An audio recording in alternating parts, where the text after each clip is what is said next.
നമുക്ക് ആരംഭിക്കാം.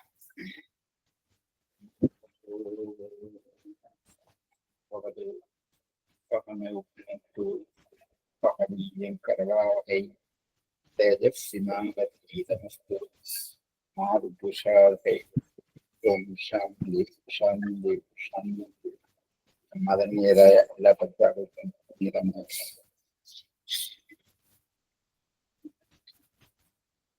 ഏകാദശസ്കന്ധം 1-ാം അധ്യായം ഇനിയും 11 10 വരെ എഴുതേ. അതെ അതെ, ഇനി 11. കർമാണി പുണ്യനിബഹാനി സുമംഗളാനി ഗാജജഗത് കലിമല അപഹരാണി കൃത്വാ കാലാത്മനാ നിവഫലായതുദേവകേഹേ പിണ്ഡാരകം സമഗമൻ മുനയോ നിസൃഷ്ടാഹം.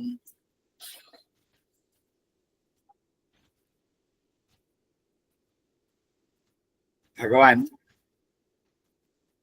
അവതാര കൃത്യം പൂർണ്ണമാക്കി ദുഷ്ടന്മാരെ തന്നെ കൊണ്ടും ബലരാമനെ കൊണ്ടും പാണ്ഡവരെ കൊണ്ടും ഒക്കെ നിഗ്രഹിപ്പിച്ച് ഇനിയും അതിന് കാരണമായിരിക്കുന്ന തന്റെ കുലം യദുകുലം, അതിലുമുണ്ട് ദുഷ്ടാത്മാക്കൾ. അവരെയും കൂടി ഇല്ലായ്മ ചെയ്തിട്ട് വേണം തനിക്ക് സ്വന്തം സ്വധാമത്തിലേക്ക് പോകും എന്ന് അങ്ങനെ നിശ്ചയിച്ചു എന്ന് ഭഗവാന്റെ നിശ്ചയത്തെ ശ്രീ സുഖബ്രഹ്മർഷി നമ്മുടെ മുമ്പിൽ അവതരിപ്പിച്ചു. നീ എന്ത് ചെയ്തു എന്നാണ് അടുത്ത ശ്ലോകങ്ങളിലേക്ക് കടക്കുന്നത്. പുണ്യനിവഹാനി കർമാണി, പുണ്യക്കൂട്ടങ്ങളുള്ള കർമ്മങ്ങൾ, പുണ്യനിവഹം കൂട്ടം. സുമംഗളാനി, ഏറ്റവും മംഗളകരമായ, സുമംഗളങ്ങളും പുണ്യനിവഹങ്ങളുമായ കർമ്മങ്ങളെ ഗായത് ജഗത് കലിമലാപഹരാണി കൃത്വ, ഗായത് പാടിക്കൊണ്ട് കീർത്തിച്ചുകൊണ്ട്, ജഗത്ത് കലിമല അപഹരാണി കൃത്വ, ആരാണോ സുമംഗളങ്ങളും പുണ്യനിവഹങ്ങളുമായ ഭഗവാന്റെ കഥകൾ പാടിക്കൊണ്ട് സഞ്ചരിക്കുന്നത് അവർക്ക് കലിമലത്തെ അപഹരിക്കുന്നതായി ചെയ്തു. ഗായത് ജഗത്, ജഗത്തിൽ കലിമലത്തെ ഇല്ലാതാക്കുന്ന ഭഗവാന്റെ പുണ്യകർമ്മങ്ങളും പുണ്യനിവഹങ്ങളും സുമംഗളങ്ങളുമായ കീർത്തനങ്ങളെ പാടിക്കൊണ്ട് കലിമലത്തെ ഇല്ലാതാക്കിക്കൊണ്ട് കാലാത്മനാ നിവഫദാ യദുദേവകേഹേ, കാലാത്മാവായ സംഹാരസ്വരൂപനായിട്ട് യദുകുലത്തിൽ ഇരിക്കുന്ന നിവസിക്കുന്ന ഭഗവാനാൽ പിണ്ഡാരകം സമഗമൻ, പിണ്ഡാരകം എന്ന ഒരു ദേശത്തിലേക്ക് എത്തിച്ചേർന്നു. ഇത് യദുദേവകേഹി,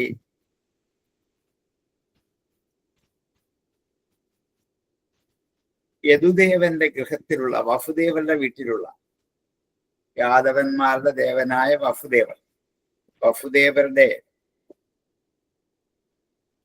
ഗൃഹത്തിൽ സംഹാരസ്വരൂപനായ ഭഗവാൻ ഇരിക്കുന്നുണ്ട്. ആ ഭഗവാനാൽ നിസൃഷ്ടാഹ മുനേഹ, പറഞ്ഞയക്കപ്പെട്ടവരായ മുനിമാർ പിണ്ഡാരകമെന്ന തീർത്ഥസ്ഥാനത്തെ പ്രാപിച്ചു. വാസുദേവന്റെ ഗൃഹത്തിൽ സ്ഥിതിയുടെ ഈശ്വരനാണെങ്കിലും ഇപ്പോൾ സംഹാരസ്വരൂപനായിട്ടാണ് ഭഗവാൻ സ്ഥിതി ചെയ്യുന്നത്. അങ്ങനെയുള്ള ശ്രീകൃഷ്ണ ഭഗവാനെ കീർത്തിക്കുന്നവരുടെ കലിമരങ്ങൾ മുഴുവനും ഇല്ലാതാവും. അങ്ങനെ പുണ്യനിവഹങ്ങൾ ഉണ്ടാക്കി തീർക്കാൻ തക്ക യോഗ്യതയുള്ള ശ്രേഷ്ഠകർമ്മങ്ങൾ, പുണ്യനിവഹാനി സുമംഗളാനി കർമാണി, അങ്ങനെയുള്ള കർമ്മങ്ങളൊക്കെ മഹർഷിമാരെ വിളിച്ചു വരുത്തി വേണ്ടതുപോലെ മുഴുവൻ ചെയ്ത് പൂർണ്ണമാക്കി കഴിഞ്ഞു. അതിൽ പങ്കെടുത്ത ഋഷിമാരെയൊക്കെ സൽക്കാരങ്ങൾ കൊടുത്ത് അവരെ സന്തോഷത്തോടെ യാത്ര അയച്ചു. ആ ചടങ്ങ് പൂർണ്ണമായി. തന്റെ സങ്കല്പത്തെ സാധ്യമാക്കാൻ വേണ്ടി ഭഗവാൻ മഹർഷിമാരുടെ അവരെ പ്രേരിപ്പിക്കാൻ വേണ്ടി ദ്വാരകയിൽ നിന്നും പുറപ്പെട്ട ഈ മഹർഷിമാരെയൊക്കെ ദ്വാരകയുടെ കിഴക്ക് വടക്കായിട്ട് കിടക്കുന്ന പിണ്ടാരകം എന്ന തീർത്ഥസ്ഥാനത്തേക്ക് കൊണ്ടുപോയി. ഭഗവാന്റെ പ്രേരണ കൊണ്ടാണ്. കാലാത്മന നിവഫല യദു ദേവഗേഹേ നിസൃഷ്ടാഹ മുനേഹ പിണ്ടാരകം സമഗമൻ. അവിടേക്ക് പറഞ്ഞയച്ചതായ മഹർഷിമാർ പിണ്ടാരകം എന്ന തീർത്ഥസ്ഥാനത്തിലേക്ക് എത്തി. ആ കാരണം സ്വാർത്ഥ താല്പര്യമില്ലാത്തവരും ലോകാനുഗ്രഹത്തിന് വേണ്ടിയുള്ളവരുമായി യാഗകർമ്മങ്ങൾ നടത്തണമെന്ന് ഭഗവാൻ സ്വന്തം പ്രവൃത്തി കൊണ്ട് കാണിച്ചു കൊടുത്തതാണ്. ഒത്തിരി യാഗാദികളായ കർമ്മങ്ങൾ ഇവരെയൊക്കെ മഹർഷിമാരെ വിളിച്ചു വരുത്തി നടത്തി. അവർ സന്തോഷമായിട്ട് യാത്ര അയച്ചിട്ട് എല്ലാവരും കൂടി പിണ്ടാരകം എന്ന തീർത്ഥസ്ഥാനത്തിലേക്ക് ഒത്തുകൂടി. കർമാണി പുണ്യനിവഹാനി സുമംഗളാനി ഗായജഗത്കലിമലാപഹരാണി കൃത്വാ കാലാത്മനാനി വഫദായതു ദേവഗേഹേ പിണ്ടാരകം സമഗമൻ മുനയോ നിസൃഷ്ടാ. കർമാണി പുണ്യനിവഹാനി സുമംഗളാനി ഗായജഗത്കലിമലാപഹരാണി കൃത്വാ കാലാത്മനാനി വഫദായതു ദേവഗേഹേ പിണ്ടാരകം സമഗമൻ മുനയോ നിസൃഷ്ടാ. ആരൊക്കെയാണ് ആ മഹർഷിമാരെന്നൊരു പേര് പറയുന്നുള്ളൂ അടുത്ത ശ്ലോകത്തിൽ. വിശ്വാമിത്രോ അസിത കർണോ ദുർവാഭ ഭൃഗു അങ്കിര കശ്യപോ വാമദേവോത്തർ വസിഷ്ഠോ നാരദാദയ. എന്റെ പേരെടുത്ത് പറഞ്ഞു മാത്രമേ ഉള്ളൂ.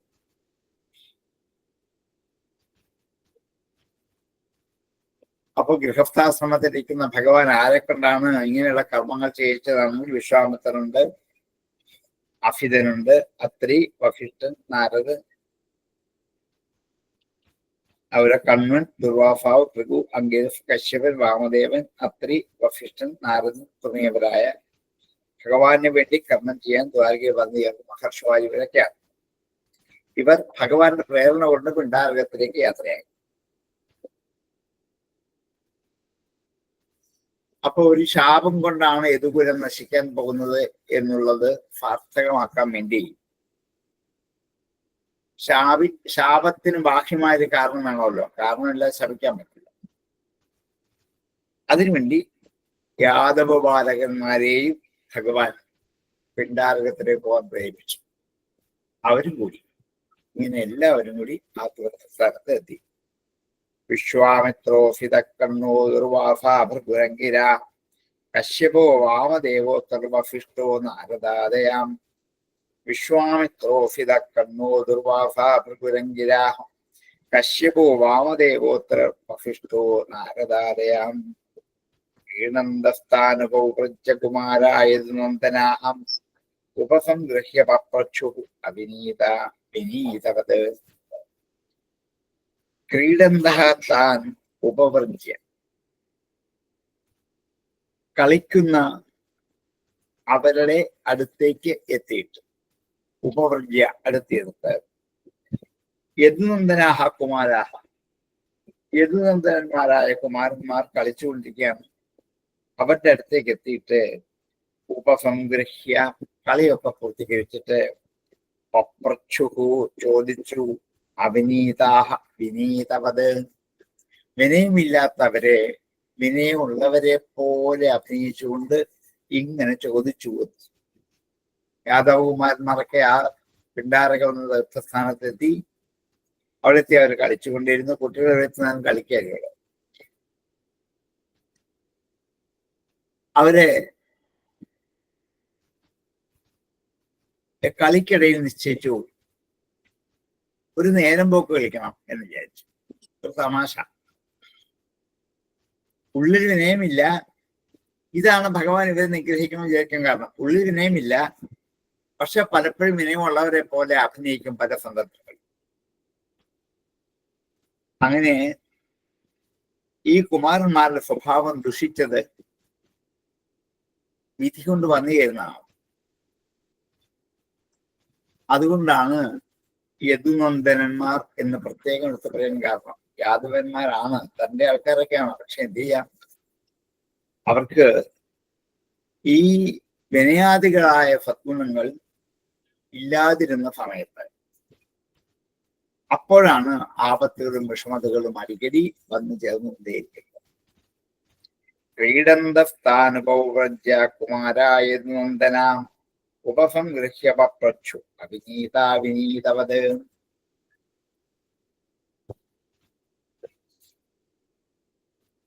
ക്രീഡന്തസ്ഥാനുപൗവ്രജ്യ കുമാരായ നന്ദന ഉപസംഗൃഹ്യ പപ്രച്ചു അവിനീതാവിനീതവത്. അവര് മഹർഷിമാരോട് ഈ യാദവ കുട്ടികളുടെ ചോദ്യം ചോദിക്കാം. തേ വേഷയിത്വാ സ്ത്രീവേഷൈ സാംബം ജാമ്പവതീഫുതം ഏഷാപർച്ഛതിവോ വിപ്രാഹ അന്തർവത്നഫിദക്ഷണാം. കെട്ടിയിട്ട് വേഷയിത്വാ വേഷം കെട്ടിയിട്ട് സ്ത്രീവേഷൈഹി വേഷയിത്വം സ്ത്രീവേഷം കൊണ്ട് വേഷം കെട്ടി. ആരെ? സാംബം ജാമ്പവതീഫുതം ഭഗവാന്റെ പുത്രനായ ജാമ്പവതിയുടെ പുത്രനായ സാംബനെ സ്ത്രീവേഷം കെട്ടി അണിയിച്ചിട്ട് ഒരു സ്ത്രീയാക്കി മാറ്റി. ചുമ്മാ ഒരു തമാശ, ഒരു കളി തമാശ. ഇവളെ മുമ്പിൽ നിർത്തിക്കൊണ്ട്, ഇവൻ സാംബനാണ് പക്ഷെ ഇപ്പൊ ഇവളാണ്, മുമ്പിൽ നിർത്തിക്കൊണ്ട് മഹർഷിമാരോട് ചോദിച്ചു, പൃച്ഛതി ഹേ വിപ്ര, അല്ലയോ ബ്രാഹ്മണ, ഏഷ അന്തർവത്നി അഫിദക്ഷ, ഇവൾ അന്തർവത്നിയാണ്, ഗർഭമുള്ളവളാണ്, ഉള്ളിൽ വഹിക്കുന്നവൾ, അതാണ് അന്തർവത്നി. ഗർഭിണിയാണ്. അഫിദേക്ഷണ സുന്ദരി, കറുത്ത കണ്ണുള്ളവൾ. അഫിതം ച കറുപ്പനാഥ്, അഫിതം വെളുപ്പ്, അഫിദേക്ഷണ കറുത്ത കണ്ണുള്ളവൾ, സുന്ദരി എന്നത്. ഓ വിപ്രാഹ പൃച്ഛതി, അല്ലയോ വിപ്രന്മാരെ, നിങ്ങളോട് ചോദിക്കുന്നു, ഏഷാ അന്തർവത്നി അഫിദക്ഷണ, ഈ സുന്ദരി നിങ്ങളോട് ചോദ്യം ചോദിക്കുന്നു. ചോദ്യം എന്നത് വളരെ താഴെ പറയുന്നത്. തേ വേഷൈസ്ത്വാ സ്ത്രീവേഷൈ സാംബം ജാമ്പവതീഫുതം ഏഷാ പൃച്ഛതി വോ വിപ്രാഹ അന്തർവത്നഫിദക്ഷണാം. തേ വേഷൈസ്ത്വാ സ്ത്രീവേഷൈ സാംബം ജാമ്പവതീഫുതം ഏഷാ പൃച്ഛതി വോ വിപ്രാഹം അന്തർവത്നഫിദക്ഷണാം. പ്രഷ്ടും വിലജ്ജതി സാക്ഷാത് പ്രബ്രൂതാമോഖദർശനാം പ്രഫോഷ്യന്തി പുത്രകാമാ സർജനയിഷ്യതി. പ്രഷ്ടും ചോദിക്കുന്നതിനെ വിലജ്ജതി, ലജ്ജിക്കുന്നവളാണ്. ഇവർക്ക് നിങ്ങളുടെ ചോദ്യം ചോദിക്കാൻ ഒരു കാര്യം, പക്ഷെ ഇവർക്ക് വളരെ ലജ്ജയാണ്. വിലജ്ജതി സാക്ഷാത് പ്രബ്രൂത അമോഘദർശനാഹ. അമോഘദർശനാഹ സത്യമായ ദർശനത്തോടു കൂടിയ, സഫലീകരിക്കുന്ന ദർശനങ്ങളോട് കൂടിയ. പ്രബ്രൂത പറയൂ, അമോഘദർശനാഹ യൂയം പ്രബ്രൂത, സത്യസന്ധമായ ദർശനങ്ങളോട് കൂടിയ നിങ്ങൾ പറയൂ.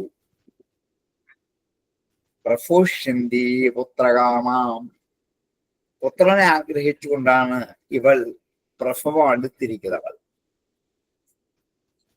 പ്രഫോഷ്യന്തി, പ്രസവിക്കാൻ വേണ്ടി കാത്തിരിക്കുന്നവൾ. ഇവൾ കിംഫിത് സംജനയിഷ്യതി, ഇവൾ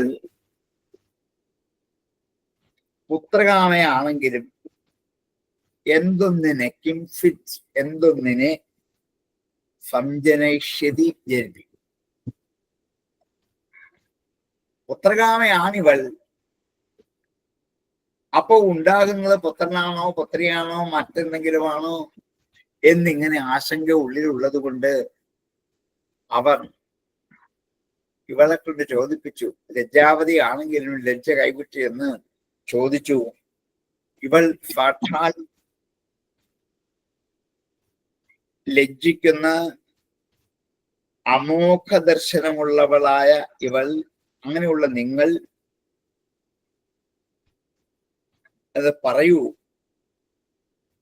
ഇവൾ പ്രസവിക്കുന്നത് എന്ത് കുട്ടിയായിരിക്കും? ആണാണോ, പെണ്ണാണോ, മറ്റെന്തെങ്കിലും ആണോ, സംസലിംഗമാണോ, വസ്തുക്കളാണോ, പദാർത്ഥമാണോ, എന്താണെന്ന് പറയും.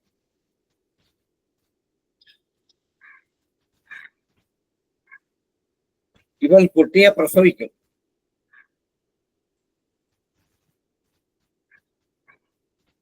പ്രഷ്ടും വിരജ്യതി സാക്ഷാത് പ്രബ്രൂത അമോഘദർശന പ്രഫോഷ്യന്തി പുത്രകാമ കിംഫിത് സംജനയിഷ്യതി. കിംസ്വിത് എന്നാണ് യാതൊന്നിനെ എന്നർത്ഥം. അതൊരു നപുംസലിംഗമായിട്ടാണ് ആ പ്രയോഗം. ഇവൾ എന്തെങ്കിലും വസ്തുക്കളെയാണോ പ്രസവിക്കുന്ന? കിംഫിത്, ഒരു പുത്രനെയാണോ പുത്രയാണോ, അതോ എന്തെങ്കിലും വസ്തുക്കളാണോ? വരാൻ പോകുന്ന സത്യം ഈ വാക്കിൽ കൂടി ഋഷികവി നമ്മെ ബോധ്യപ്പെടുത്തി. സ്ത്രീകളല്ലാത്ത ഒരു വസ്തുവായിരിക്കും ഇവൾ പ്രസവിക്കാൻ പോകുന്നത്. അപ്പൊ സ്ത്രീവേഷം അണിഞ്ഞ് അവരെ ജാമ്പഭൂതീഫുതനായ ജാമ്പനെ സ്ത്രീവേഷം കെട്ടിച്ചിട്ട് മഹർഷിമാരോട് ചോദിച്ചു, ഇവൾ ഗർഭിണിയാണ്, ഇവൾ പ്രസവിക്കുന്നത് എന്തായിരിക്കും എന്ന്. തേ വേഷയിത്വാ സ്ത്രീവേഷൈ സാംബം ജാമ്പവതീഫുതം ഏഷാ പൃച്ഛതിവോ വിപ്രാഹ അന്തർവത്ന്യഫിദക്ഷണാഃ. തേ വേഷയിത്വാ സ്ത്രീവേഷൈ സാംബം ജാമ്പവതീഫുതം ഏഷാ പൃച്ഛതിവോ വിപ്രാഹ അന്തർവത്ന്യഫിദക്ഷണാം. തേ വേഷയിത്വാ സ്ത്രീവേഷൈ സാംബം ജാമ്പവതീഫുതം ഏഷാ പൃച്ഛതിവോ വിപ്രാഹ അന്തർവത്ന്യഫിദക്ഷണാഃ. അടുത്തതായിരുന്നു സാറേ വ്യാഖ്യാനിച്ചുണ്ട്. പൃഷ്ടും വിലജ്ജതി സാക്ഷാതാ പറഞ്ഞു. അതന്നെ, പൃഷ്ടും വിലജ്ജതി സാക്ഷാത് തദ്രൂത അമോഘദർശന പ്രഫോഷ്യന്തി പുത്രകാമ കിംസ്വിത് സർജനയിഷ്യതി. കിംസ്വിതൻ കിംസിത നമ്മൾ പറഞ്ഞു. ഫ മാത്രമേ ഉള്ളൂ. കിംസിത് തന്നെയല്ലേ? ആ ഫായും വായും വേണം. അതെ അതെ, കിംസിത്. അതാണ് നംസലിംഗത്തിന്റെ വാക്കാത്. എന്തിന് എന്നാണ് ചോദിച്ചില്ല. ആ അതെ. പ്രഷ്ടും വിലജ്ജതി സാക്ഷാത് പ്രബ്രൂതാമോഘദർശന പ്രഫോഷ്യന്തി പുത്രകാമ കിംസിത് സർജനയിഷ്യതി. ഏവം പ്രലബ്ധാ മുനയസ്ഥാനൂചു കുപിതാകൃപാം ജനയിഷ്യതി വോ വന്ദാ മുഫലം കുലനാശനം. ഇങ്ങനെ പ്രലബ്ധാഹ മുനയഃ താൻ ഊചു, മുനയസ്ഥാനൂചുഃ, മുനയഃ താൻ ഊചുഃ, മുനിമാർ അവരോട് ചോദിച്ചു. ഇങ്ങനെ ഉപഹസിക്കപ്പെട്ടവരാണ് പ്രലബ്ധന്മാർ, പരിഹസിക്കപ്പെട്ടവർ. കാരണം ഇവൾ ചോദിക്കുന്നു എന്നാണ് പറഞ്ഞത്. ഇത് ഇവളല്ല എന്ന് കണ്ടപ്പോ തന്നെ മനസ്സിലായി അവർക്ക് മഹർഷിമാർ. വേഷം കെട്ടിയിരിക്കുന്ന ഒരു സ്ത്രീയാണ്, പുരുഷനാണ്, സ്ത്രീവേഷം കെട്ടി വന്നിരിക്കുകയാണ് എന്ന് മനസ്സിലായി. ഇത് തങ്ങളെ പരിഹസിക്കാനാണ് എന്ന് മനസ്സിലായിട്ട് ഇങ്ങനെ പരിഹസിക്കപ്പെട്ടവരായ മുനേഹ താൻ ഊച്ചു കുപ്ത കോപിഷ്ഠരായിട്ട് അവരോട് പറഞ്ഞു, ഹേ നൃപ, അല്ലയോ രാജാവേ, അവരോട് പറഞ്ഞു, ജനയിഷ്യതിവോ, നിങ്ങൾക്ക് ജനിക്കും, ഹേ മന്ദാഹ, മന്ദബുദ്ധികളെ, ഫലം കുലനാശനം, ഇവൾ പ്രസവിക്കും ഒരു ഇരുമ്പുലക്ക, അതുകൊണ്ട് നിങ്ങളുടെ വംശവും നശിക്കും. ഇതായിരുന്നു ശാപം. നംസകമാണല്ലോ. ഇവൾ പ്രസവിക്കും എന്തിനെയാണ്? മുഫലം, ഒരു ഇരുമ്പുലക്ക പ്രസവിക്കും, അത് നിങ്ങളുടെ കുലത്തെ നശിപ്പിക്കാൻ കാരണമാകും. എന്ന് മഹർഷിമാർ ഈ പരിഹാസത്തിന് മറുപടി പറഞ്ഞിട്ട് പോയി. ഏവം പ്രലബ്ധാമനയഫ്താനൂരുപിതാർവാം ജനയിഷ്യതി ഭൂവന്താഹ ഫലം കുലനാശനം. ഏവം പ്രലബ്ധാമനയഫ്താനൂരുപിതാർവാം ജനയിഷ്യതി ഭൂവന്താഹ ഫലം കുലനാശനം. തച്ഛുത്വാതേതി സന്ത്രസ്താ വിമുച്യ സഹസോദരം സാംബവ്യദൃശുസ്തസ്മിൻ മുഫലം ഖൽവയസ്മയം. തത് ശ്രുത്വാ, ഇത് കേട്ടിട്ട്, തേ അവർ അതിസന്ത്രസ്താഹ ഏറ്റവും പേടിക്കപ്പെട്ടവരെ.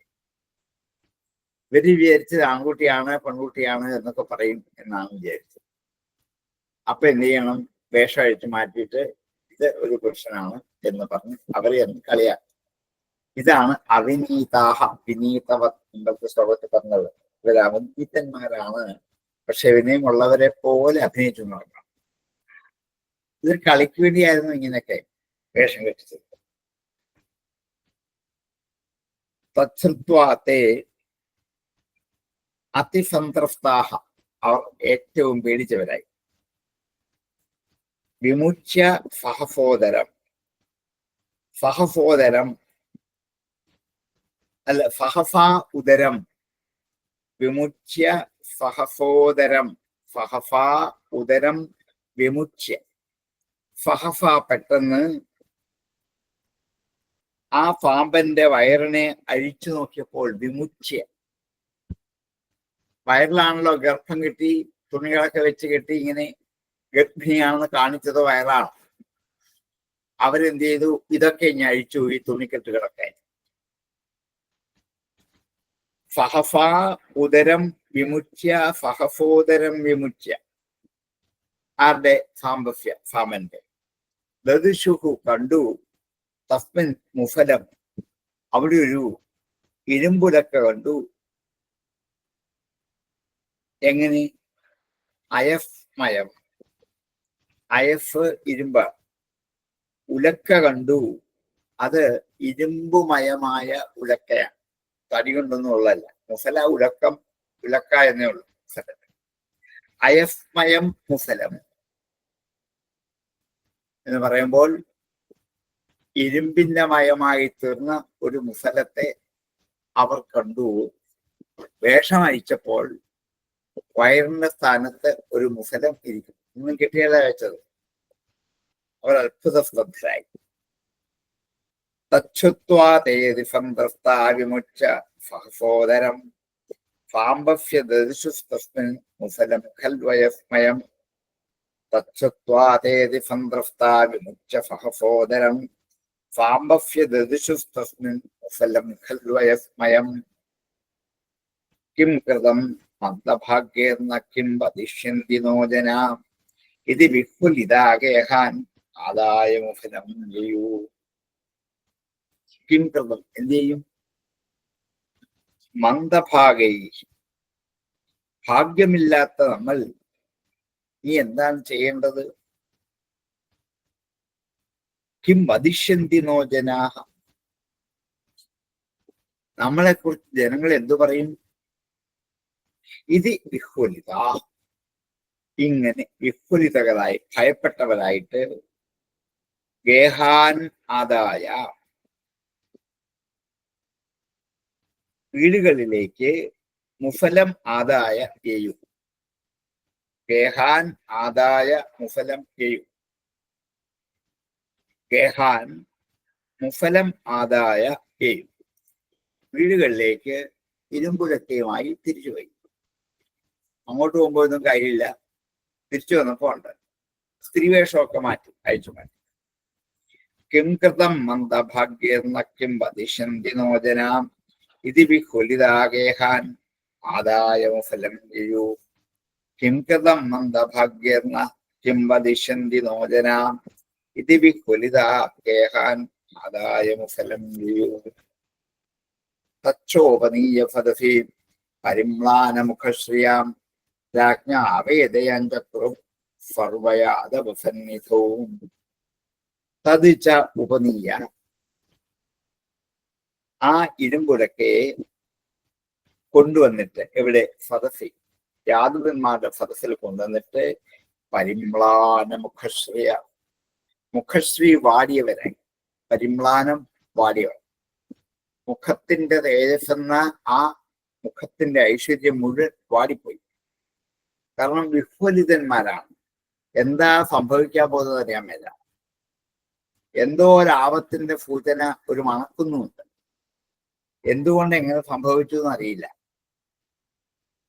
തച്ച ഉപനീയ സദസി പരിമ്ലാനമുഖശ്രിയ രാജ്ഞേ ആവേദയം ചക്രുഹു, രാജാവിനോട് അറിയിച്ചു. രാജ്ഞേ രാജാവിനായിക്കൊണ്ട് രാജാവിനോട് ആവേദയാം ചക്രുഹു അറിയിച്ചു. വായിക്കുമ്പം രാജ്ഞ ആവേദയം ചക്രുഹു മതി. പക്ഷെ അർത്ഥം മനസ്സിലാക്കാൻ വേണ്ടി പദച്ഛേദം ചെയ്യുമ്പോൾ രാജ്ഞേ ആവേദയം ചക്രുഹു അറിയിച്ചു. സർവ യാദവ സന്നിധവും, എല്ലാ യാദവന്മാരും നിറഞ്ഞു നിൽക്കുന്ന സദസ്സിൽ വെച്ച് എല്ലാവരും യാദവന്മാരും കേൾക്കത്തക്ക മട്ടിൽ അവിടെ കഴിഞ്ഞ സംഭവത്തെ മുഴുവനും രാജ്ഞയെ രാജാവായ ഉഗ്രസേനോട് അറിയിച്ചു. തച്ചോപനീയ ഫലസി പരിമ്ലാനമുഖശ്രിയാം രാജ്ഞ അവേദയം ചക്രു സർവയാദവ സന്നിധവും. തച്ചോപനീയ ഫലസി പരിമ്ലാനമുഖശ്രിയാം രാജ്ഞ ആവേദയം ചക്രു സർവയാദവ സന്നിധവും. ശ്രുത്വാമോഘം വിപ്രസാവം ദൃഷ്ട്വാ ച മുഫലം നൃവാം വിസ്മിതാ ഭയസന്ത്രസ്താ ബഭൂവ ദ്വാരകൗരൂരസാ. ശ്രുത്വാ കേട്ടിട്ട് അമോഘം വിപ്രസാദം, നിഷ്ഫലമാകാത്ത അമോഘമായ സഫലീകരിക്കപ്പെടുന്ന എന്നത് നിഷ്ഫലമാകാത്ത വിപ്രശാപം, ബ്രാഹ്മണശാപത്തെ യും കേട്ടിട്ട് അമോഘം മുഫലം ചതുഷ്ടം, ഈ മുഫലത്തെയും ബ്രാഹ്മണരുടെ വാക്ക് സത്യമായിരിക്കും എന്ന് മനസ്സിലാക്കി. ആണെന്നുള്ളതിന് ആദ്യത്തെ തെളിവാണ് ഈ മുഫലം. ഇവൻ പ്രസവിക്കും, ഒരു ഇരുമ്പുലക്ക, അതുകൊണ്ട് നിങ്ങൾ ഇവൻ പ്രസവിക്കും എന്നുള്ളത് സാധ്യമാണ്. ഇരുമ്പുലക്ക പ്രസവിക്കും എന്നുള്ളതും സാധ്യമാണ്. ഇനിയും ഇതുകൊണ്ട് നിങ്ങളുടെ കുലം നശിക്കും എന്നുള്ളത് ആയിട്ടില്ല. ഇത് രണ്ടും ശരിയാണെങ്കിൽ അടുത്തതും ശരിയാവണമല്ലോ. അതാണ് ഇവർക്ക് ദുഃഖത്തിന് കാരണം. അതുകൊണ്ട് അമോഘമായ വിപ്രശാപം കേട്ടിട്ട് മുഫലം കണ്ടിട്ട് വിസ്മിതാഹ ഭയത്രസ്താഹ, അത്ഭുതകാരന്മാരായി ഭയം കൊണ്ട് വിറയ്ക്കുന്നവരായിട്ട് ബഭൂഹു ഭവിച്ചു. ദ്വാരകൗകസ, ദ്വാരകാവാസികൾ, ദ്വാരകം ലോകസാഖ്യവർ ദ്വാരകൗകസ. ശ്രുത്വാമോഘം വിപ്രശാപം ദൃഷ്ട്വാ ച മുഫലം നൃപാം വിസ്മിതാ ഭയസന്ത്രസ്താ ബഭൂവ ദ്വാരകൗകസാം. ശ്രുത്വാമോഘം വിപ്രശാപം ദൃഷ്ട്വാ ച മുഫലം നൃപാം വിസ്മിതാ ഭയസന്ത്രസ്താ ബഭൂവ ദ്വാരകൗകസാം. തച്ചൂർണയിത്വാ മുഫലം യദുരാജസ്വ ആഹുകാം സമുദ്രഫലേ പ്രാപ്യ ലോഹം ചാസ്യാവശേഷിതം. തത് ചൂർണയിത്വാ മുഫലം, തത് മുഫലം ചൂർണയിത്വാ, ആ ഇരുമ്പുലക്ക പൊടിച്ച് പൊടിച്ച് പൊടിച്ച് യദുരാജഹ ആഹുക, ആഹുകൻ ഉഗ്രസേനന്റെ മറ്റൊരു പേരാണ്. യദുരാജാവായ ആ ഉഗ്രസേനൻ ആ മുഫലത്തെ രാഗിപ്പൊടിച്ച് സമുദ്രഫലിലെ പ്രാപ്യം, സമുദ്രവെള്ളത്തിലേക്ക് എറിഞ്ഞു. ലോഹം ചാഫ്യ അവശേഷം, രാഗി അവസാനം കൈ പിടിച്ച് വിരൽ രണ്ടും ചേർത്ത് പിടിക്കുന്ന അത്രയും ഭാഗം ഒരാണിയുടെ ഒരു അംശം പോലുള്ള അവശേഷിച്ചു. ഇനിയും ഈ തറ കൈ പിടിക്കാൻ പറ്റില്ല, രാഗൽ നടക്കില്ല. അതുമാത്രം അവശേഷിക്കത്തക്ക മട്ടിൽ ലോഹം ച അഫ്യ അവശേഷിച്ചു. അതിന് ലോഹവും കൂടി അവശേഷിക്കും.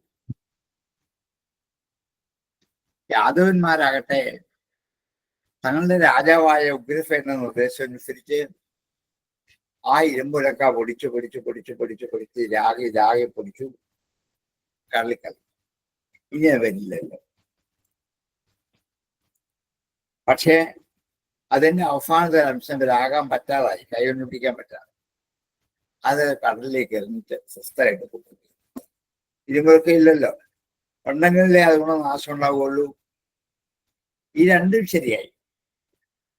ഇനിയുള്ളത് ഇതുകൊണ്ട് നിങ്ങളുടെ കുലം നശിക്കുന്നതാണ്. അത് ശരിയാവരുത്. അതിനുവേണ്ടിയുള്ള ഒരു യത്നമാണ് ഇവർ ചെയ്തുകൊണ്ടേ.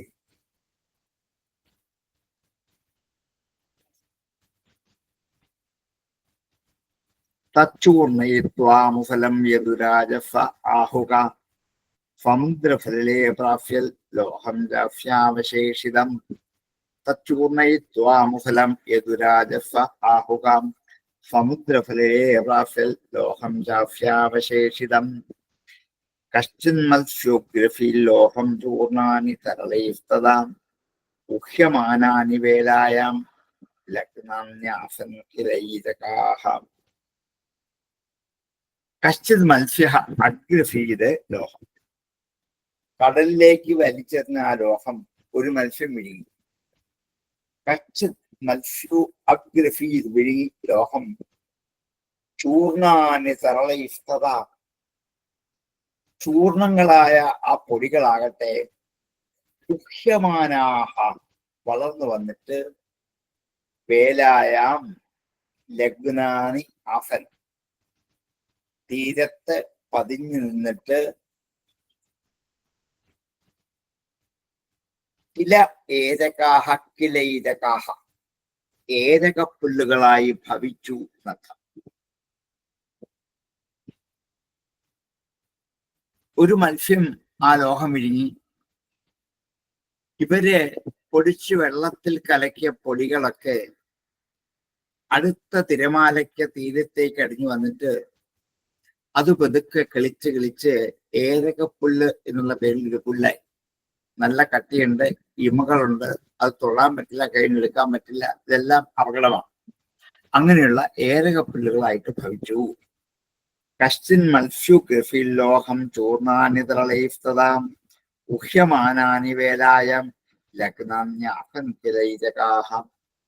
കശ്ചിൻ മത്സ്യു ഗഫിൽ ലോഹം ചൂർണാനിതളൈസ്തദാം ഉഹ്യമാനാനി വേലായം ലഗ്നാന്യാസൻകിലൈതകാഹ. കില ഏതകാഹ കിലൈതകാഹ. ഏതകം പുല്ലുതരം പുല്ലിന്റെ പേരാണ്. ഏതകപ്പുല്ല് എന്നാണ് അതിന്റെ പേര്. കശ്ചിൻ മത്സ്യോഗ്രഫിൽ ലോഹം ചൂർണാനി തരളൈസ്തദാം ഉഹ്യമാനാനി വേലായാം ലഗ്നാന്യാസൻ കിലൈതകാഹം. മത്സ്യോഗൃഹീതോ മത്സ്യഗ്നൈ ജാലേനന്യൈഫഹാർണവേ തസ്യോദരഗതം ലോഹം സ്വശല്യേ യുദ്ധകോകരോ. മത്സ്യഗൃഹീതോ മത്സ്യഘ്നേഹി മീൻപിടുത്തക്കാരാൽ ആ മത്സ്യത്തെ പിടിക്കപ്പെട്ടു. മത്സ്യോഗൃഹീത മത്സ്യത്തെ പിടിച്ചു. മത്സ്യഘ്നന്മാർ മത്സ്യത്തെ പിടിച്ചു കൊല്ലുക. എങ്ങനെയാ പിടിച്ചത്? ജാലേന വലയിട്ട് പിടിച്ചു. അന്യൈ സഹ അർണവയും സമുദ്രത്തിൽ ഇതര മത്സ്യങ്ങളോട് കൂടി ആ മത്സ്യവും പിടിക്കപ്പെട്ടു. ഇവര് രാഗി അവശേഷിച്ച ഇരുമ്പ് കഷ്ണം വിഴിഞ്ഞ മത്സ്യവും പിടിക്കപ്പെട്ടു. മത്സ്യോ ഗൃഹീതോ മത്സ്യഘ്നേഹി ജാലേന അന്യൈ സഹർണവയെ യസ്യോ ഉദരഗതം ലോഹം. ആരുടെ ഉള്ളിലാണോ ഉദരഗതമായി ഉള്ളിൽ വയറ്റിൽ ഉള്ള ലോഹത്തെ ശല്യേ ദുഃഖകോപതോ. മീനിനെ പിളർന്നു നോക്കിയപ്പോൾ അതിൻ്റെ അകത്ത് ഒരു ചെറിയ ആണി പോലെ ചെറിയ ഫലം കിട്ടി. അത് ഊരിയെടുത്തിട്ട് ആ മീൻപിടുത്തക്കാരൻ തന്റെ അമ്പിന്റെ അറ്റത്ത് അമ്പ് ദേഹത്ത് കൊള്ളുമ്പോഴും മുറിഞ്ഞു പോകാൻ ഭാഗത്ത് മൂർച്ചയുള്ള ഒരു കഷ്ണമാക്കി മാറ്റി. തസ്യ ഉദരഗതം ലോഹം സ ശല്യേ ലുബ്ധകോ അകരോത്. പിടിക്കപ്പെട്ട ആ മത്സ്യവും ലുബ്ധകൻ എന്താണ് മീൻപിടുത്തക്കാരൻ. ആ മത്സ്യത്തിന് വയറ്റിൽ നിന്ന് കിട്ടിയ ലോഹത്തെ ശല്യ അകരോത് അമ്പിൽ ചെയ്തു. അയാളുടെ അമ്പിന്റെ അറ്റത്തിന് മൂർച്ച കൂട്ടാൻ വേണ്ടി നോക്കിയപ്പോൾ അതിന് പറ്റിയൊരു സാധനമാണിത്. അത് അയാൾ എടുത്ത് തന്റെ അമ്പിന്റെ അറ്റത്ത് തിരികെ ഉറപ്പിച്ച് ചേർത്ത് വെച്ചു. മത്സ്യോ ഗൃഹീതോ മത്സ്യഘ്നേ ജാലേനന്യൈ ഫഹർണവേം തസ്യോ നിർഗതം ലോഹം സ്വശല്യേ യുദ്ധകോ കരോത്.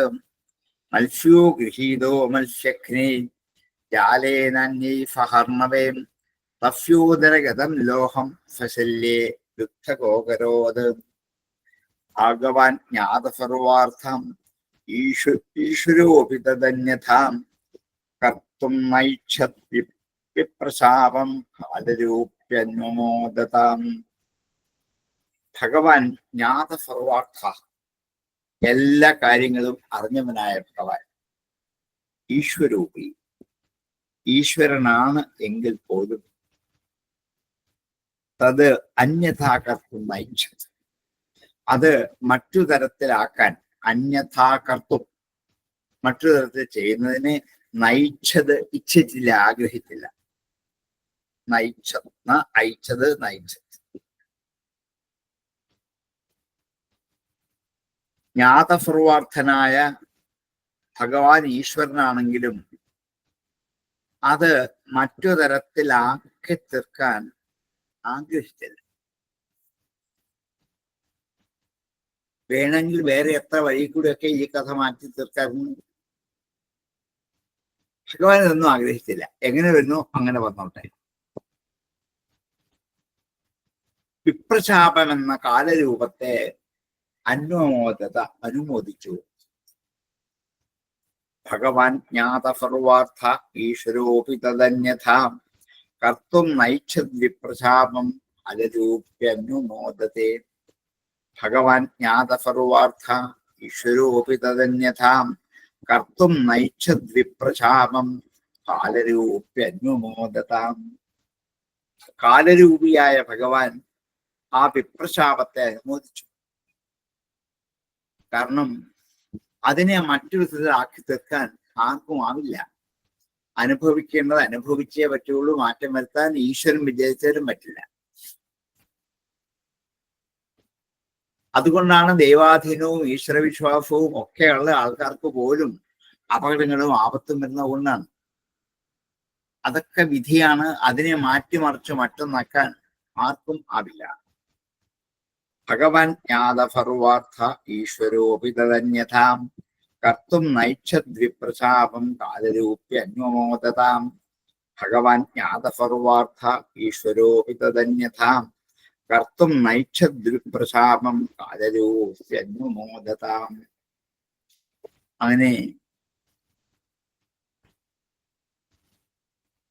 ഭഗവാന്റെ ഇച്ഛയ്ക്ക് വിപരീതമായി ചെയ്യാൻ ഇവർക്കും ആഗ്രഹം ഉണ്ടായിരുന്നില്ല. ബ്രാഹ്മണശാപം വന്നപ്പോ തന്നെ ഭഗവാന് മനസ്സിലായി ഇതിനെയും ഇങ്ങനെ തന്നെ ഭവിക്കും, ഇരുമ്പുലൊക്കെ വരും, അതുകൊണ്ട് ആ വംശം നശിക്കും, ഇതൊക്കെ അറിയാം. അതുകൊണ്ട് ആ ശാപത്തെ ഇല്ലായ്മ ചെയ്യാൻ താൻ വിചാരിച്ചാൽ പറ്റില്ല. താൻ ഈശ്വരനാണെങ്കിൽ പോലും ഈ ശാപം വന്നു ചേർന്നാൽ അത് അനുഭവിക്കുക മാത്രമേ ഉള്ളൂ. അതുകൊണ്ട് ഉള്ളിൽ ഭഗവാന് സന്തോഷമായി. എങ്ങനെയാണ് ഇവരെയൊക്കെ ഒന്ന് സംഹരിക്കണമെന്ന് ആലോചിച്ചപ്പോ ഇതാ വിപ്രശാപ രൂപേണ വന്നിരിക്കുന്നു. അത് അങ്ങനെ യാദവ കുലത്തിനും ഇതുകൊണ്ട് ഒരു നാശം നേരിടാൻ പോകുന്നു. നാശത്തിന്റെ കാരണം ആയി വിപ്രശാപം. ആരുടെയും ഉയർച്ചയും താഴ്ചയും ഒക്കെ ലോക സ്വഭാവമാണ്. സ്ത്രീ ഉദിച്ചുയർന്ന് ഉച്ചത്തിലെത്തിയാൽ താഴുകയില്ലയോ സൂര്യബിംബം. സൂര്യൻ ഉദിച്ചുയർന്ന് മുകളിലേക്ക് എത്തി ഉച്ചയിലെത്തിയാൽ പിന്നെ സാഴുമല്ലോ, പൊന്നെന്ന് പറഞ്ഞ കാര്യമില്ല. ആരും അങ്ങനെയാണ്. ഐശ്വര്യവും സ്ത്രീയൊക്കെ ഉണ്ടായി ഉന്നതാവസ്ഥയിലെത്തിയാൽ വീണ്ടും തിരിച്ച് 2-4 ദിനം കൊണ്ട് ഒരുത്തനെ തണ്ടിലേറ്റ് നടക്കുന്നത് ഭവാൻ. ഇതൊക്കെ ഒരാൾ തന്നെയാണ്. അതുകൊണ്ട് ഈ ഉണ്ടായ വസ്തുക്കളൊക്കെ നശിക്കാനുള്ളതാണ്, താൻ ഉൾപ്പെടെ. നശിക്കാതിരിക്കാൻ പറ്റില്ലല്ലോ. അതിനിവിടെ ഒരു കാരണമുണ്ടായി എന്ന് മാത്രം. അല്ലെങ്കിൽ ഐശ്വര്യത്തിൽ മതിമറക്കും മനുഷ്യൻ. ഇതൊക്കെ കാലം കൊണ്ട് ക്ഷയിച്ചു പോകുന്ന ഐശ്വര്യം മുഴുവൻ, സമൃദ്ധിയും അങ്ങനെയാണ്. അതുകൊണ്ട് അഹങ്കാരത്തിന്റെ ലേശം ഉള്ളിൽ ആർക്കുണ്ടോ അതുകൂടി നശിപ്പിക്കണം എന്ന് കാലസ്വരൂപനായ ഭഗവാൻ നിശ്ചയിച്ചു. അതിനെ ഇല്ലായ്മ ചെയ്യാൻ ആർക്കും പറ്റില്ല. ഭഗവാന്റെ ഇച്ഛയ്ക്ക് വിപരീതമായി പ്രവർത്തിക്കാൻ ആർക്കും ആവില്ല. അതുകൊണ്ട് മഹത്തുക്കളെ നിന്ദിക്കുന്നതും ഒക്കെ വാസ്തവത്തിൽ ആപത്തുകൾ വന്നു ചേരാൻ കാരണം തന്നെയാണ് എന്നിങ്ങനെ 1-ാം അധ്യായത്തിൽ ബ്രാഹ്മണ ശാപം അവിവേകം കൊണ്ട് സംഭവിച്ചതാണെന്നും അത് അങ്ങയെപ്പോലെ ന്യായമായ ധൈര്യം യാതൊരുമാർക്കും ഉണ്ടായിട്ടുമില്ല എന്നിങ്ങനെ പരീക്ഷിത രാജാവിനോട് ശുഗബ്രഹ്മർഷി തന്റെ വൃത്താന്തം വിസ്തരിച്ചു പറഞ്ഞു. ഭഗവാൻ ജ്ഞാതസർവാർത്ഥ ഈശ്വരോപി തദന്യഥാം കർത്തും നൈച്ഛദ്വിപ്രശാപം കാലരൂപ്യന്വമോദതാം. ഭഗവാൻ ജ്ഞാതസർവാർത്ഥ ഈശ്വരോപി തദന്യഥാം കർത്തും നൈച്ഛദ്വിപ്രശാപം കാലരൂപ്യന്വമോദതാം. അങ്ങനെ 1-ാമത്തെ അധ്യായം ഒരു ചെറിയ അധ്യായമാണ്. വിപ്രശാപം എന്ന പേരിൽ അറിയപ്പെടുന്ന ഒരു അധ്യായമാണ്. അതിവിടെ ഉപസംഹരിച്ചു. നമുക്ക് സമയമുള്ളവരും 2-ാം അധ്യായം തുടങ്ങി വെക്കാം. ഗോവിന്ദ ഭുജഗുപ്തായം ദ്വാരവത്യം കുരുദ്വഹാം അവാത്സി നാരദോ ഭീഷ്ണം കൃഷ്ണോപാസനലാലസാം. ഗോവിന്ദ ഭുജഗുപ്തായം, ഗോവിന്ദനായ ഭഗവാന്റെ കൈകൊണ്ട് രക്ഷിക്കപ്പെട്ടവർ. ഭുജം കയ്യ്, ഗുപ്തം രക്ഷിക്കപ്പെട്ട. ഗോവിന്ദ ഭുജഗുപ്തായാം ദ്വാരവത്യാം, ഭഗവാന്റെ കൈകൊണ്ട് രക്ഷിക്കപ്പെട്ട ദ്വാരവതിയിൽ ഏ കുരുദ്വഹ സംബോധനയാണ്. അവാത്സീത് നാരദോ, നാരദ മഹർഷി വസിച്ചു. അഭീഷ്ണം പലപ്പോഴും, വീണ്ടും വീണ്ടും. കൃഷ്ണോ ഉപാസനലാലസാം, ഭഗവാനെ ഉപാസിക്കാൻ ലാലസനായിട്ട് നാരദ മഹർഷി പല പ്രാവശ്യം ദ്വാരകയിൽ വന്നു പോയി ഇരുന്നിട്ടുണ്ട്. അതുകൊണ്ട് ദ്വാരക മുക്തിക്ക് കാരണമായ സ്ഥലമാണ്. കാരണം ഭഗവാന്റെ പരിരക്ഷയിൽ അകപ്പെട്ട ഒരു സ്ഥലമാണ് ദ്വാരക. അവിടെ ജനിക്കുന്നവർക്ക്, അവിടെ ജീവിക്കുന്നവർക്ക് ക്ഷമാദികളായ ഗുണങ്ങളുണ്ടായി, സത്സംഗമുണ്ടായി, ഭഗവത് ഭക്തി ഉണ്ടായി, തദ്വാര മുക്തിയും ഉണ്ടാകണം എന്ന് ഈ ആദ്യത്തെ വരി ഈ അധ്യായത്തിന്റെ ആരംഭത്തിൽ നമ്മെ ബോധ്യപ്പെടുക. അതുകൊണ്ട് പരീക്ഷിത രാജാവിനോട് ശുഗബ്രഹ്മർഷി പറഞ്ഞു, അല്ലയോ കുരുശ്രേഷ്ഠ, ശ്രദ്ധിച്ച് കേൾക്കുക. നാരദ മഹർഷി ദ്വാരകയിൽ പല പ്രാവശ്യവും വന്നുപോയി ഒക്കെ ഇരുന്നിട്ടുണ്ട്. ചുമ്മാ വന്നു പോയതല്ല, ടൂറ് പോകുന്നവർ പോയതല്ല. പിന്നെന്താണ്? ശ്രീകൃഷ്ണ ഭഗവാന്റെ കൈകളാൽ പാലിച്ചിരിക്കുന്ന ദ്വാരകയിൽ പുണ്യമുള്ളത് കൊണ്ട് ആ ദ്വാരകയിൽ ഒരു ശാപവും ഫലിക്കില്ല എന്നറിയാവുന്നതുകൊണ്ട് ശ്രീകൃഷ്ണനെ കാണുക, നമസ്കരിക്കുക, സംഭാഷണം ചെയ്യുക, അതിന് താല്പര്യം കൊണ്ടാണ് നാരദൻ പലപ്പോഴും ദ്വാരകയിൽ വന്നുപോയത്. ഗോവിന്ദ ഭുജഗുപ്തായം ദ്വാരവത്യം ഗുരുദ്വഹാം അവാത്സീത് നാരദോ ഭീഷ്ണം കൃഷ്ണോപാസനലാലസാം. ഗോവിന്ദ ഭുജഗുപ്തായം ദ്വാരവത്യം ഗുരുദ്വഹാം അവാത്സീത് നാരദോ ഭീഷ്ണം കൃഷ്ണോപാസനലാലസാം. ഗോവിന്ദ ഭുജഗുപ്തായം ദ്വാരവത്യം ഗുരുദ്വഹാം അവാത്സീത് നാരദോ ഭീഷ്ണം കൃഷ്ണോപാസനലാലസാം.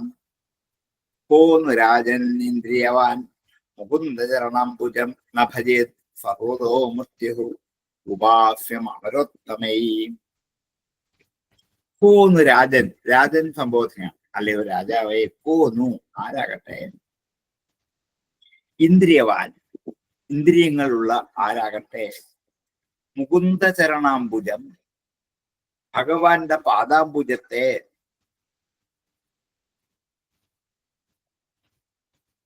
ന ഭജേൻ, ഭജിക്കാതിരിക്കുന്നത്. സർവതോ മൃത്യു ഉപാസ്യം അമരോത്തമൈ, അമരോത്തമന്മാരായ ദേവശ്രേഷ്ഠന്മാരാൽ എല്ലാവിധത്തിലും സേവിക്കപ്പെടാൻ യോഗ്യമായ ഉപാസ്യമായ മുകുന്ദചരണാംബുജത്തെ ന ഭജേ, ഭജിക്കില്ല. ആരാണ് ഭജിക്കാത്തത്? നാരദ മഹർഷിക്ക് ഒന്നിനോടും വലിയ താല്പര്യമൊന്നുമില്ലാത്ത ആളാണെങ്കിൽ നിൽക്കത്തില്ല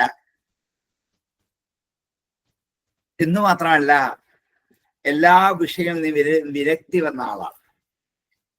ശ്രീകൃഷ്ണനെ സേവിക്കൽ മാത്രമേ ഉള്ളൂ ജന്മകൃത്യം. അങ്ങനെയുള്ള അദ്ദേഹം ലൗകിക വിഷയത്തിൽ വിരക്തി വന്ന് ഒരു മഹാൻ തന്നെയാണ് നാരദ മഹർഷി. ശ്രീകൃഷ്ണ ഭജിക്കുക എന്ന വിഷയം ലൗകികമല്ല, അത് അലൗകികമാണ്. അതുകൊണ്ട് ആ ഭഗവത് ഭജനം എന്നുള്ള വിഷയത്തിൽ വിരക്തി വന്നവർക്ക് മാത്രമേ, അതായത് ലൗകിക ജീവിതത്തിൽ വിരക്തി വന്നവർക്ക് മാത്രമേ ഭഗവാനെ ഭജിക്കാൻ പറ്റൂ. അതുകൊണ്ട് ദേവന്മാരിൽ വെച്ച് ഉത്തമനായ ബ്രഹ്മാവിന് പോലും സേവിക്കപ്പെടാൻ യോഗ്യമാണ് ഭഗവത് പദം.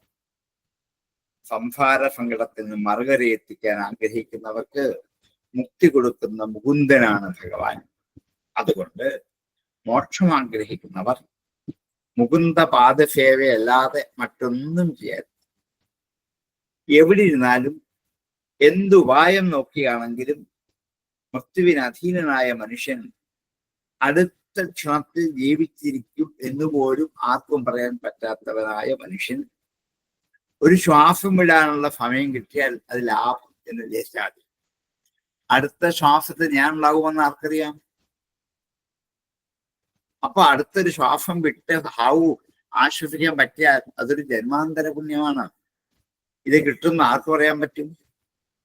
അങ്ങനെ പലപ്പോഴും മരണഭീതിയോട് കൂടിയിരിക്കുന്ന മനുഷ്യനെ എങ്ങനെ ഭഗവാനെ സേവിക്കാതിരിക്കാൻ പറ്റും? എത്രയോ ജനങ്ങൾ ഭഗവാനെ സേവിക്കുന്നുണ്ടല്ലോ. കണ്ണ്, മൂക്ക്, നാവ്, തുലാർ മുതലായ ഇന്ദ്രിയങ്ങൾ കൊണ്ട് അവയുടെ നാഥനായ ഭഗവാനെ സ്വാധീനപ്പെടുത്തി അങ്ങനെയുള്ള ബുദ്ധിശൂന്യന്മാർ മാത്രം അല്ല ഭഗവാനെ ഭജിക്കുന്നത്. ഓരോ വിഷയത്തിലും ആകൃഷ്ടരായി അതിന്റെ പുറകെ നടക്കുന്നവർ, ഇന്ദ്രിയങ്ങളുടെ ദാസന്മാരായ അവിവേകികൾ, അവർക്കും ഭഗവത് പാദങ്ങളെ ഭജിക്കാൻ അവസരമുണ്ട്, ചെയ്യുന്നുണ്ട്. അതുകൊണ്ട് ക്ഷമാദികളായ വൃത്തികൾ മനുഷ്യ ജീവിതത്തിൽ ആവശ്യമാണ്. അതുകൊണ്ട് നാരദ മഹർഷി തുച്ഛങ്ങളായ വിഷയങ്ങളെ സേവിക്കാതെ മുക്തിപ്രദനായ ഭഗവാനെ സേവിക്കാൻ വേണ്ടി വീണ്ടും വീണ്ടും ദ്വാരകയിൽ വന്ന് പോയിക്കൊണ്ടേയിരുന്നു. പോന്നു രാജൻ ഇന്ദ്രിയവാൻ മുകുന്ദചരണാംബുജം ന ഭജേത് സർവതോ മൃത്യു പാഫ്യം അമരോത്തമേ. നോ പോന്നു രാജൻ ഇന്ദ്രിയവാൻ മുകുന്ദചരണാംബുജം ന ഭജേത് സർവതോ മൃത്യു പാഫ്യം അമരോത്തമേ. പോന്നു ഭഗവൻ ഇന്ദ്രിയവാൻ മുകുന്ദചരണാംബുജം ന ഭജേത് സർവതോ മൃത്യു ഉപാഫ്യം അമരോത്തമേ.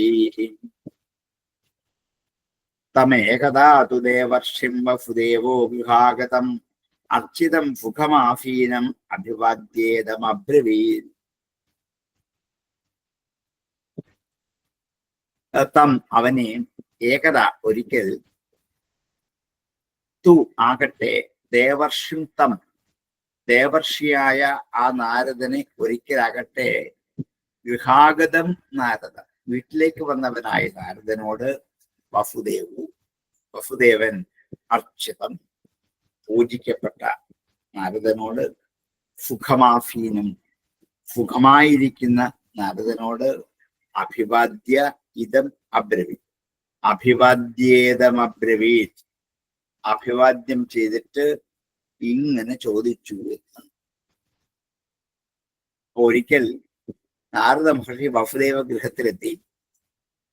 വസുദേവർ സന്തോഷത്തോടെ നാരദരെ പൂജിച്ചു, ബഹുമാനിച്ചു, ആദരിച്ചു, ഭക്ഷണം കൊടുത്തു, വിശ്രമിപ്പിച്ചു. എന്നിട്ട് ഇങ്ങനെ ചോദിച്ചു: തമേകദാ ദുദേവർഷിം വസുദേവോ വിഭാഗതം അർച്ചിതം സുഖമാഫീനം അഭിവാദ്യേതമബ്രവീത്. തമേകദാ ദുദേവർഷിം വസുദേവോ വിഭാഗതം അർച്ചിതം സുഖമാഫീനം അഭിവാദ്യേതമബ്രവീത്. എന്താണ് വസുദേവ ഉവാച? വസുദേവ എന്താ പറഞ്ഞത്? ഭഗവൻ ഭവതോ യാത്രാം സ്വസ്ഥയേ ഫർവദേഹിനാം കൃപണാനാം യഥാഭിത്രോ ഉത്തമ ശ്ലോകവർണ്ണനാം. ഹേ ഭഗവൻ, നാരദനെ വിളിച്ചു. ഭവതോ യാത്ര, അങ്ങയുടെ യാത്ര. ഭഗവാൻ എപ്പോഴും, നാരദൻ എപ്പോഴും യാത്ര ചെയ്തുകൊണ്ടിരിക്കുന്നത്, അടങ്ങിയിരിക്കില്ല. ഗോദോഹന കാലം, പശുവിനെ കറക്കുന്ന സമയം പോലും ഒരു വീട്ടിലൊരു സ്ഥലത്ത് നിൽക്കില്ല. കൂടുതൽ സമയം നിന്നാൽ ആ വീടുമായിട്ടും സ്ഥലവുമായിട്ടും ഒക്കെ ബന്ധം കൂടും, അത് ബന്ധനമാണ്. അതുകൊണ്ട് നാരദൻ എങ്ങും കൂടുതൽ നിൽക്കില്ല. ഭവതോ യാത്ര, അങ്ങയുടെ ഈ യാത്ര സ്വസ്ഥയെ സർവദേഹിന, എല്ലാ മനുഷ്യർക്കും സ്വസ്ഥയ്ക്ക് വേണ്ടിയുള്ളതല്ലേ? സ്വസ്ഥയെ, സ്വസ്ഥയ്ക്ക് വേണ്ടി, സ്വാസ്ഥതയ്ക്ക് വേണ്ടി, സർവദേഹിന, എല്ലാ ദേഹികളെ. കൃപണാനാം യഥാപിത്രോഹു ഉത്തമ ശ്ലോകവർണ്ണനാം, ദുഃഖിതരായ എല്ലാവർക്കും, കൃപണാനാം സർവദേഹിന, കാർപ്പണ്യം എന്ന ദോഷം കൊണ്ട് ദുഃഖിതരായിരിക്കുന്ന എല്ലാ മനുഷ്യർക്കും, യഥാ പിത്രോഹു ഉത്തമ ശ്ലോകവർണ്ണനാം, എപ്രകാരമാണോ ഉത്തമ ശ്ലോകനെ ഭജിക്കുന്നവരുടെ, മാതാപിതാക്കന്മാരുടെയും ഉത്തമ ശ്ലോകനായ ഭഗവാനെ ഭജിക്കുന്നവരുടെയും യാത്ര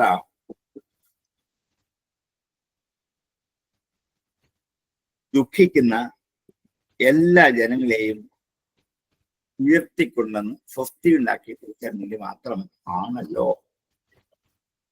മൂന്നരം ദുഃഖമാണ്: ആധ്യാത്മികം, ആധ്യഭൗതികം, ആചരികം. ഈ മൂന്നും അനുഭവിച്ചുകൊണ്ട് ദുഃഖിച്ചിരിക്കുന്ന എല്ലാ മനുഷ്യർക്കും അവരുടെ സന്താപങ്ങളെ ഇല്ലായ്മ ചെയ്ത് സുഖം കൊടുക്കാൻ വേണ്ടിയിട്ടാണ് ഭഗവാൻ ലോകത്തിൽ സഞ്ചരിക്കുന്നത്. ഭവതോ യാത്ര സ്വസ്ഥ, അത് ഉറപ്പാണ്.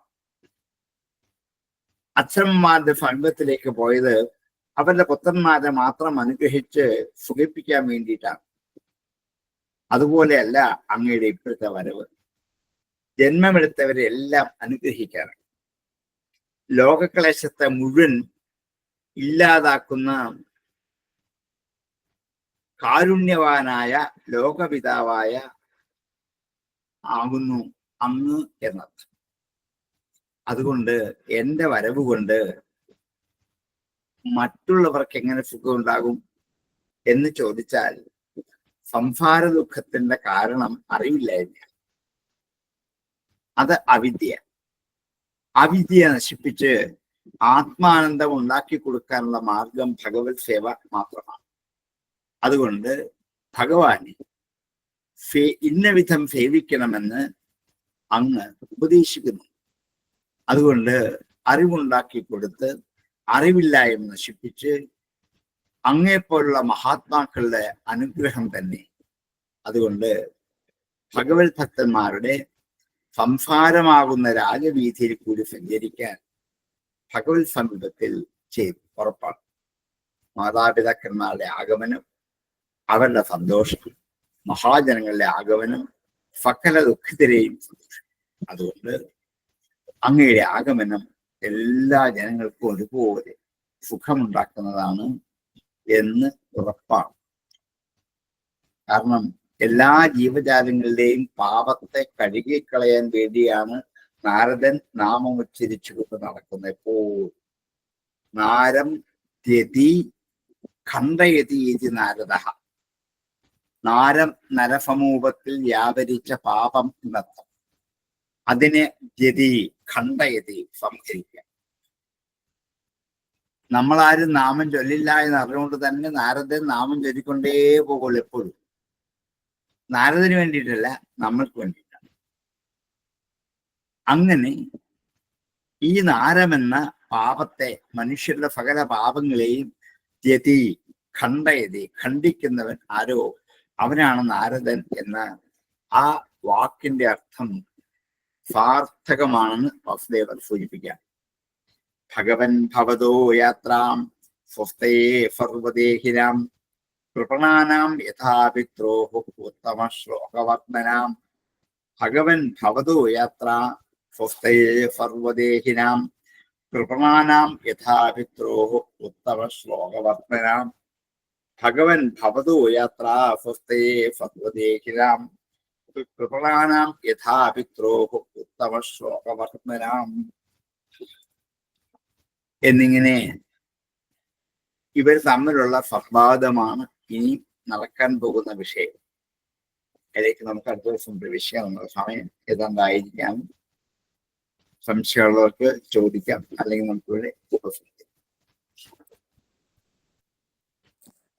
സാർ, പിണ്ടാരകം ഇപ്പം ഉണ്ടോ ഇവിടെ എങ്കിലും? ആ പിണ്ടാരകം പേരിലാണോ അറിയപ്പെടുന്നത് അറിയത്തില്ല. മറ്റെന്തെങ്കിലും ഒരു പേരിൽ ഇതുണ്ടായിരുന്നു. ഇതിൽ ഏതെങ്കിലും അക്ഷരം ചേർത്ത് മറ്റെന്തെങ്കിലും ഒരു ഭാഷയിൽ ചിലപ്പോൾ ആ ഒരു തീർത്ഥസ്ഥാനം നിലനിർത്തുന്നുണ്ടാവാം. ഇനി അവിടെ എങ്ങാനും ഉണ്ടോ എന്നറിയില്ല ആ ഭാഗത്ത്. കാണാൻ സാധ്യതയുണ്ട് സാറേ. ശംഖോച്ചാരണ തീർത്ഥത്തിനൊക്കെ അതുപോലെ അവിടെ ബോർഡ് വെച്ചിരിക്കുന്നുണ്ട്. അതെ അതെ, ഉണ്ടാവാം, സാധ്യതയുണ്ട്.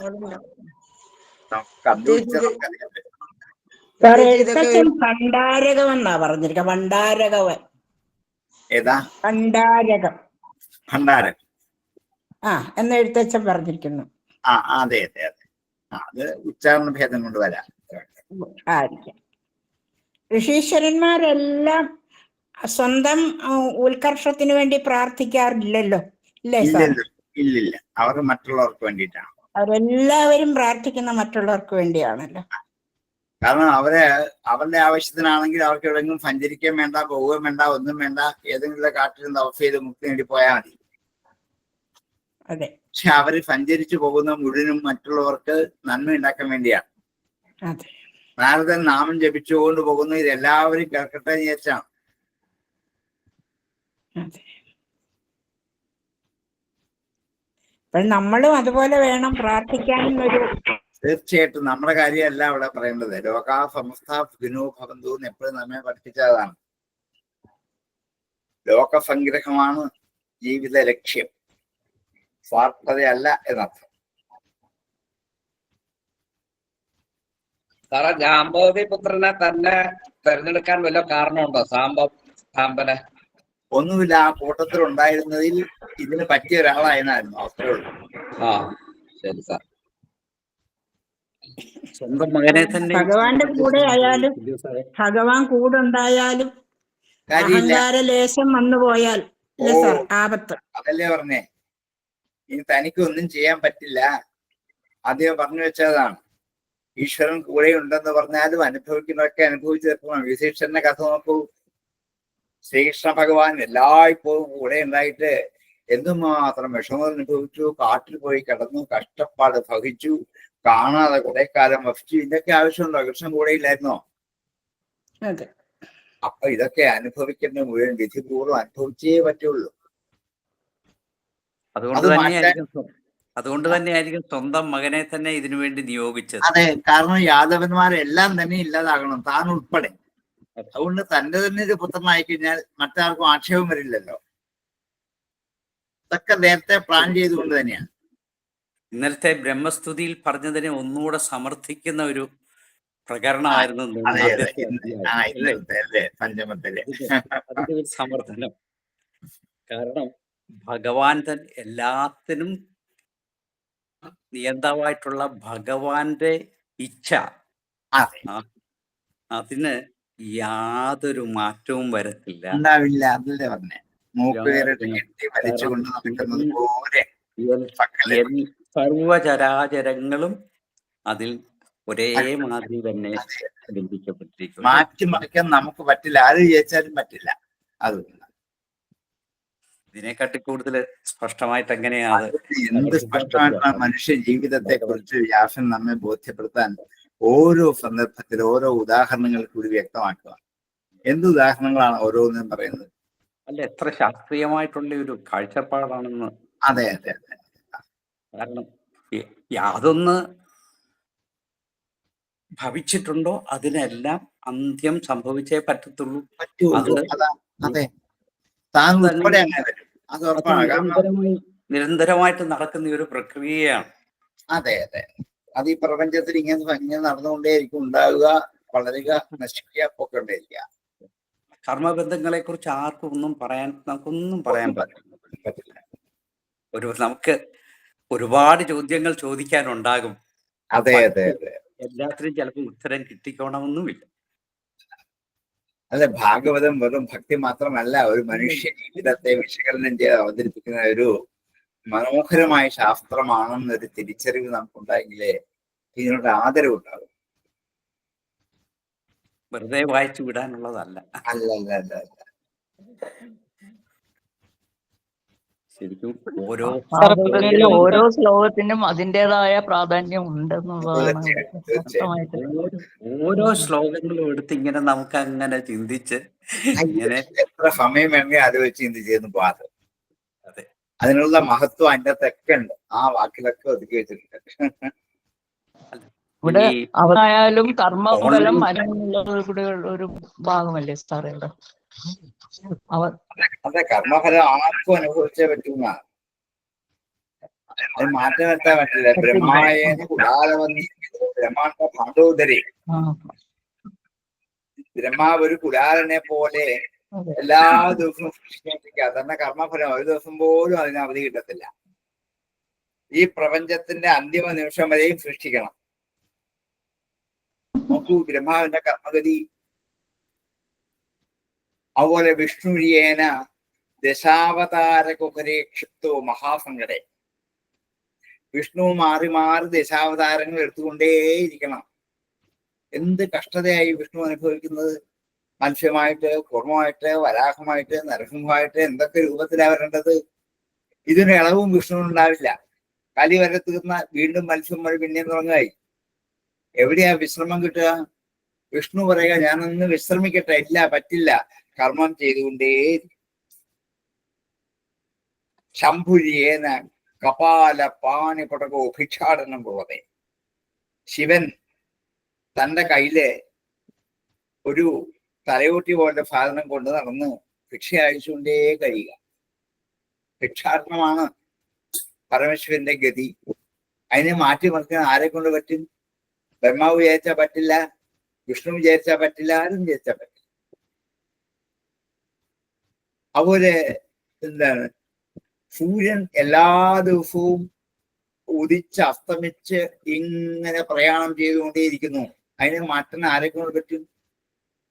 ഒരു ദിവസം പോലും ഇളവുണ്ടാകും. അങ്ങനെയാണ് എല്ലാവരെയും നിയന്ത്രിക്കുന്ന കർമ്മമാണെങ്കിൽ തസ്മൈ നമകർമ്മണേ. ഇനി നമസ്കരിക്കേണ്ടത് കർമ്മത്തെയാണ്, ഈശ്വരന്മാരെ അല്ലാതെ. അങ്ങനെ ആരോ കർമ്മത്തെ കുറിച്ച് സ്വാഗതിക്കുക. സത്യമാണ്. അതെ സാറേ, നാരം ദതി ഖണ്ഡയതി ഇതി നാരദാണ് സാറേ.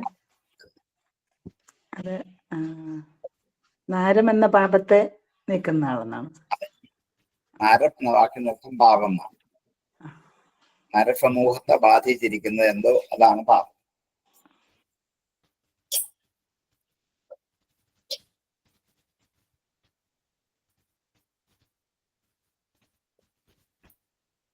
കാരണം വേറൊരു ഇത് കേട്ടോ, നാരം ദദാതി ഇതി നാരദാഹെന്നും പറഞ്ഞു. അതെ, ഒത്തിരി തരത്തിലുണ്ട്.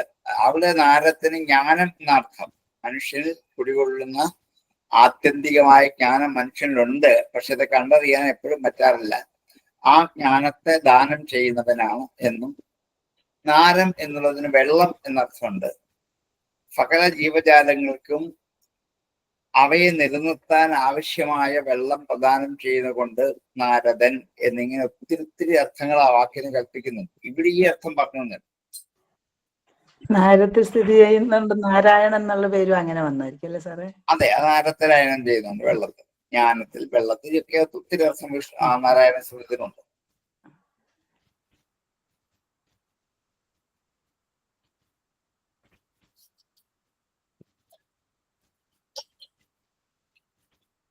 നിമിഷങ്ങൾക്ക് എന്തെങ്കിലും ഇപ്പൊ സംശയിക്കാം. അടുത്ത ആഴ്ച. ഓം പൂർണ്ണമദ പൂർണ്ണമിദം പൂർണ്ണാത് പൂർണ്ണമുദച്യതേ പൂർണ്ണസ്യ പൂർണ്ണമാദായ പൂർണ്ണമേവാവശിഷ്യതേ. ഓം ശാന്തി ശാന്തി ശാന്തി. നമസ്തേ സർ. നമസ്തേ.